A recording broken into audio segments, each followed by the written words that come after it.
Good morning. Well, it's morning here. Good afternoon to you, Kate. Hi. It's lunchtime here. Nice to see you. Yeah, nice to see you too. It was a shame you didn't come across to England. I know, and I would like to come back, and I may come back in December for that Fit Fest again. Oh yeah. With So, where they did sort of ethics and all of that, and in Birmingham. Birmingham. You know who lives near Birmingham? No. The Peaky Blinders. Are you going to go to the Anaheim last chance? I'm not. I'll be in New York though, Oh, because okay, cool. New York's only a couple hours from me, and the stakes aren't nearly as high, but it's another chance to go to a HYROX. And by the way, excuse my eyes. I have wicked bad allergies, so it looks like I'm almost half asleep. It is morning, so I'll let you off. So this was the biggest race you've been in, right? Would you say, like, the stakes higher than you've ever been? Yeah. So the goal this season. So my goal was to win a pro race and to get a start in an elite race like a major and to get a PB. They were my three goals for the season. The dream was to go to more majors and to get an elite 15 world champ place. So we had a goal and we had a dream, and I think I managed to do the dream this season. So it's quite cool. So you have to get in one of three places. Um, Most folks talk about not racing for places and having a plan and saying, "Well, this is what I'm going to do, and I can't do what everybody else does, and my time will be my time." But this is a race where placement mattered. Did it change your approach? So I considered going out really hot and seeing if that would affect a few of the girls. Looking at the lineup, I knew several of the girls can go out. I know their running was really strong, and I thought they're gonna. And I've raced them before. I knew they were going to go out really hot, so I thought, actually, I don't think that's going to be the best plan. So I thought, just do you, push it. I think I came into the ski erg 13th, 14th. Just let them go, let them do their thing. I know where my strong points of the race are. I know where I can often make up places. So the burpees is often a pretty strong point of mine. And I just thought, don't panic, don't stress, just chip away and just work one place at a time, and just get it back. Keep your running consistent, and it worked. So the burpees were good. I love the burpees. I wish it was just running and burpees, if I'm honest. And and then when I came into the row, I didn't actually realize I was first at this point. So when I ran into the row, I thought, oh no, have I gone to the wrong station? Because I Right. was expecting to see one or two girls already on the rowers. And I must have missed them on the track or where I'd passed them I hadn't seen. So I did have a mild panic attack that I'd gone into the wrong station and I was going to get a 3-minute penalty. But then all of the judges were like, come on, come on, come on. And then I thought, oh no, I'm in the right place. So then I turned around, followed quickly in by sort of 2 or 3 others. So at that point I thought, right, okay, dig deep. You've got a real shot now. So you didn't notice, like, when they passed you, like Zara didn't say anything to you, like you were just At that point, sometimes Zara and I will go, come on the track. She will always, if we're close on the lunges, that's her strong point. I almost need about 25, 30 seconds on her to keep her behind me in the lunges. So she's strong. So I knew she was coming for me. I could see her go past, and I've made the mistake in the past of then trying to keep up with her on the lunges, and it's blown my legs. And then I've gone into the last run and it's, not done me a favor. So I thought, let her go, just do your thing. In my head, I knew it was top 3, and not, I then slacked off. I just knew at that point that if I just kept going and held my place, that's all I needed to do for the day. So, yeah, it was, she performed amazingly. I'm so happy for her, and a great PB for her.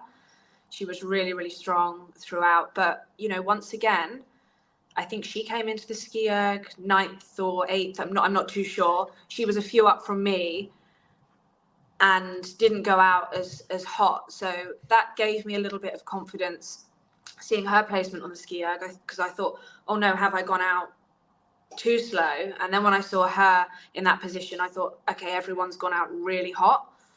And it gave me a bit more confidence that I could get back there. I mean, obviously a PB is nice.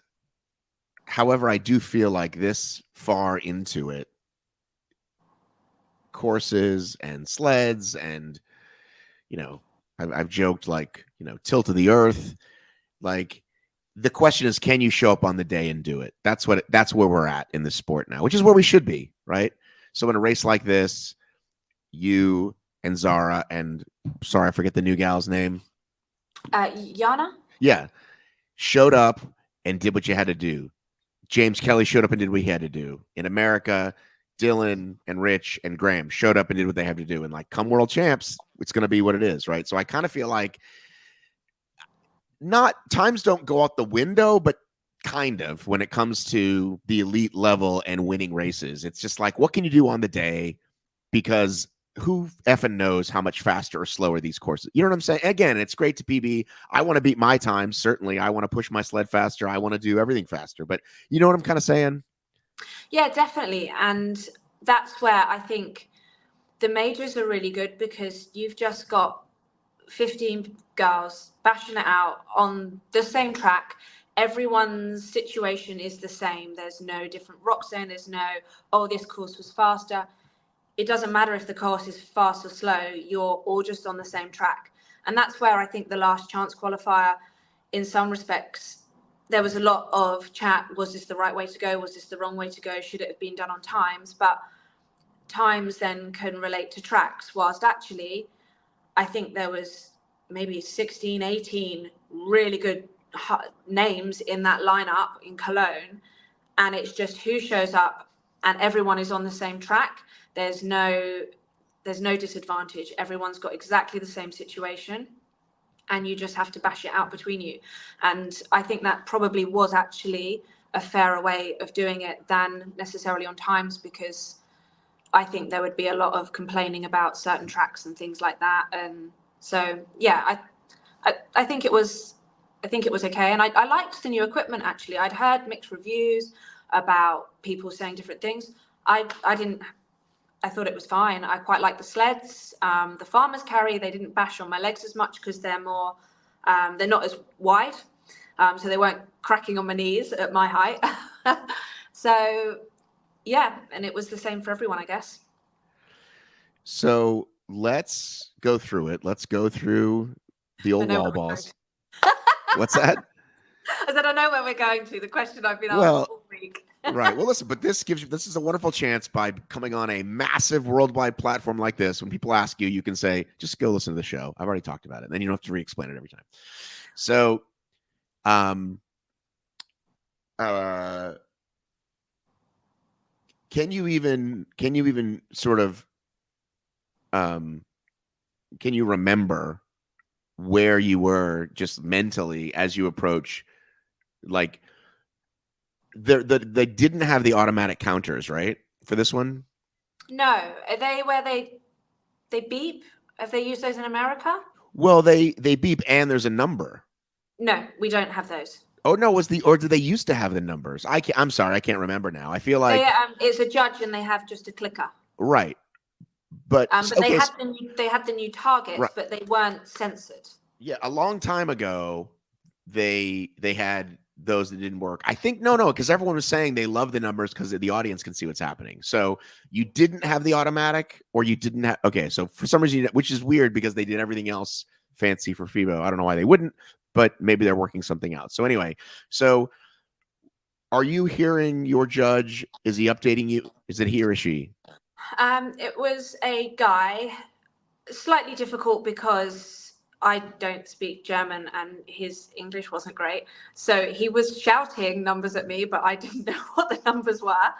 And a few times I said, what am I on? And I ended up, when I dropped the ball a couple of times, I just then looked at his clicker because I didn't understand what he was saying. So I he showed me the clicker.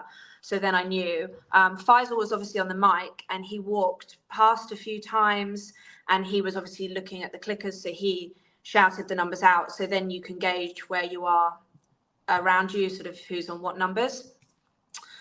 I had 15 to go and I thought fourth place I thought she was actually a lot closer than she was. So I was just going. And then my judge shouted 1. So I caught the ball, I squatted, I threw the ball. To me, was a clean rep. I know I'm always squatting low enough. So I thought it hit the target fine. And I run. Whether he meant I had 2, and I don't know. Whether he no-repped me, I don't know. But once you've run, it is so loud. The music, the mic, the people cheering. You've got no chance of so I obviously run. And then I'm on the stage, I'm on the floor. Zara's giving me a hug. And then they just shout and they're beckoning me back.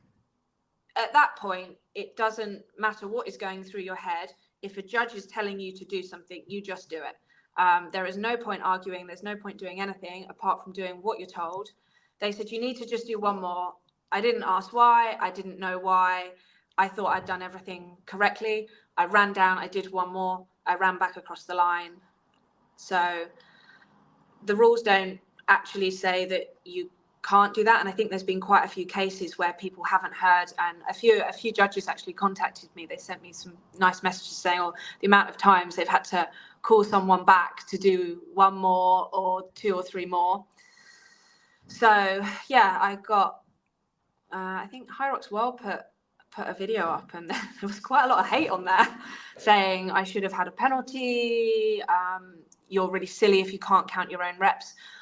But the interesting thing is, if you're being no-repped and you can't hear your judge, how do you know what number on if they no-rep you? So now you get no-repped if you don't hit the middle of your target. So even if you go too high, that's a no-rep. Right. If you're not squatting low enough. So it's down to your judge. Even if you go slightly off center, they can no-rep you.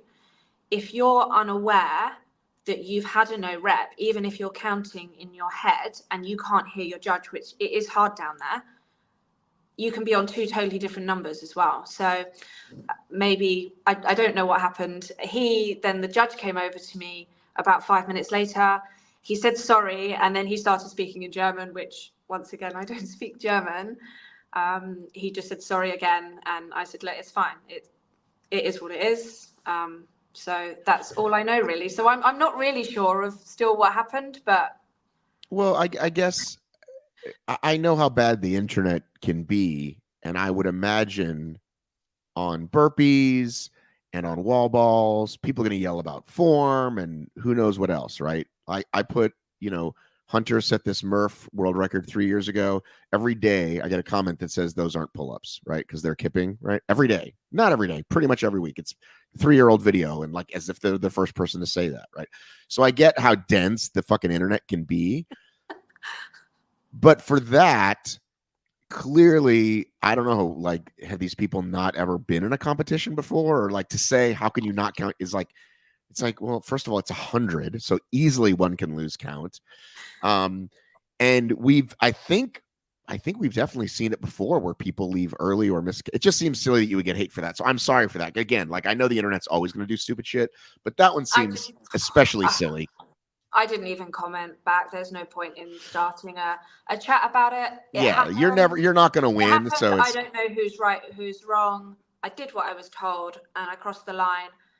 Christian was stood on the stage and he was fine with it. So yeah, you did nothing wrong. The interesting thing I think though is because we've talked about before, those of us who on podcasts and stuff have talked about that, whether it's Faisal or Tommy, they'll be counting. And so they can go based on what they think, right? They looked at the board or coach, they look at it and then they start going 10, 9, and it might not necessarily be right, but it's hard for you, the athlete, to not know because you're trying to focus and you hear this voice that says 1 more, you do 1 more. So the answer is always listen to your judge, right? But there's this other piece, which is, we do these things all over the world. Our judge might not speak the language we speak. And it's not like you're going to like have a chance to, hey, by the way, when I get here in about an hour, what's the word for 100? You know what I mean? It's like, so it's just an interesting thing for all of us doing these races to, figure out what's going to work. And I think sometimes if you're counting up, so you're like 90, and then they switch it to 10, 9, do I leave on 1? Do I leave on 0? Now I'm really confused. My brain is going overtime anyway. And I think I quite like it when someone just counts and I hear 100 and then I go. So then when the count changes to the other direction, it can get a bit confusing. Maybe we should start that now to implement, right? Because it's like, is the last one or is there 0, right? But if you're counting up, there's no way to get it wrong. You did 99 reps, now you're doing 100 reps. So let's start that right now. When you're cheering on your friends, cheer up, count up, not down. And are we counting from the bottom of the rep? Are we counting from when you catch it? I don't know. I think hitting the target, right? Because you can drop it after it hits the target, right? Yeah. So surely that's the top of the rep. So, but I don't know. But I think I scared a few people who were watching me, but we got it done. I mean, did Zara feel bad? About almost preventing you from getting up? She said, thank God I didn't pin you down more. Like if she had properly pinned me down and then we hadn't realized. So I think I was quite lucky that she didn't completely pin me down. Yeah, I'm sorry to hear about the negative stuff, because honestly I didn't see it. And it's one of those things that I think as a sport, we make these fun memories, right? Like people are going to remember that, right? It'll probably happen to somebody else. It'll be like, oh, remember when this happened to Kate in Cologne in 2024? And you know what I mean? It's like part of sport when kind of that kind of stuff happens. And I think because it has a happy ending, you guys hugging each other, you still made it. And I think that's what people will remember as time goes on. And then, the internet will do whatever the internet does. But yeah, I think that race proved how exciting this last chance qualifier is and how it's really like they seem to have gotten it right. Just even on the start line, I looked around, and even though I knew who was in the race, and even in the warm-up area, I sort of looked around and thought, wow, this is punchy. This is not going to be easy. So, and that's what we want. Again, we want sport to rise to that level. I mean, and with the men, boy, one spot. It's like that was tough, right? James absolutely killed it. Just phenomenal race. I got there, flew in on the Saturday, and I went and watched, and it was a really good race to watch. Just he did phenomenally well, and he looked so strong when he came into those wall balls, and they shouted at the time. I thought, wow, he's really close to a world record here. So it was really good to see him. I think it was like maybe a 2.5 minute PB for him, which just shows how hard he's worked. So fair play to him, and really deserved that spot, and he got it. So, but I think even in the ladies' race, someone asked me beforehand, and yes, obviously I'm really happy I've got that spot, but there were so many ladies in that lineup that would have deserved that spot as well. So I do feel for certain people who have missed out on that spot, because there's so many good women in there, but I guess that's the nature of sport, and that's the nature of having to compete to get your spot.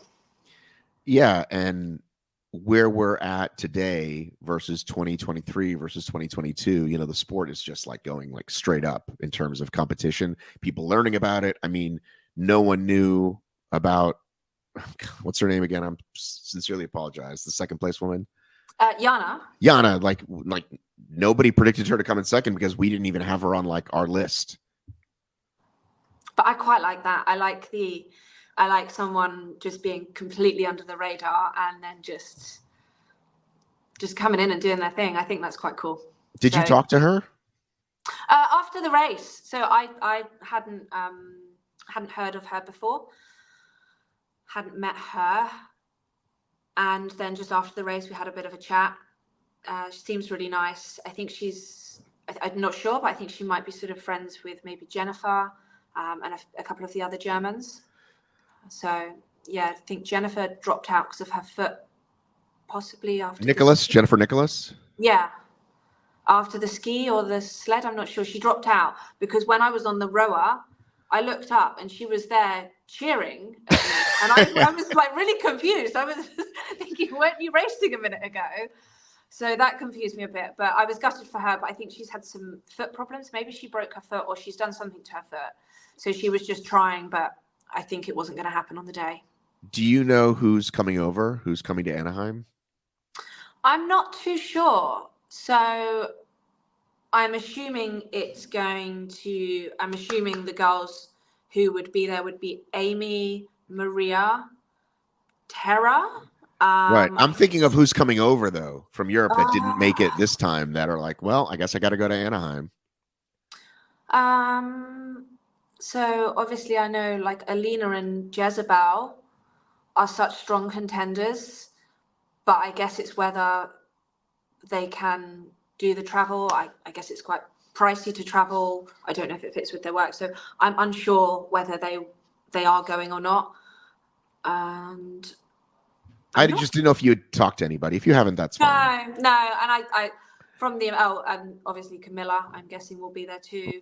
So yeah, I think that will be quite a good race, and I'm quite looking forward to watching what. As much as I enjoy being in them, it's quite nice watching them too without the anxiety and the nerves. So I'll definitely look forward to watching it. Yeah, you can have a nice cup of tea or coffee and just watch your little screen, right? Yes. So we've got what, 7 weeks now until Nice? Yes. So what does one do for the next 7 weeks? Work my ass off. That's about it. That's a good answer. Yeah, head down, focus, and just give myself, when I stand on that line, regardless of where I come at the end of the race, if I know I have done everything to prep and to recover and to do all of those things, regardless of the result, you can be proud of what you've put in. If you can stand on the line and you think, oh, I should have done this, I should have done that, then you're going to kick yourself at the end of the race that you didn't do the prep you did. And it's an amazing opportunity, and one you just don't know if you'll be there next year. It's hard to get into it. I'm blown away that I've got into it, so I'm going to give it my all. Will it be similar strategy? Like you could be 13th in the ski or what have you and not matter? Yeah, and often I am. So in the major races, I've been like 10th to 15th on the ski. And in 2 of them, I pulled myself up to, I think, at one point, maybe 6th or something through the burpees. So I know where my strengths are. And I think you do have to work to your strengths in the race. My sleds have definitely got a lot better than they were. So I think I will stick to my tactics, and I'm just going to push the training harder in the next 7 weeks and see what can happen.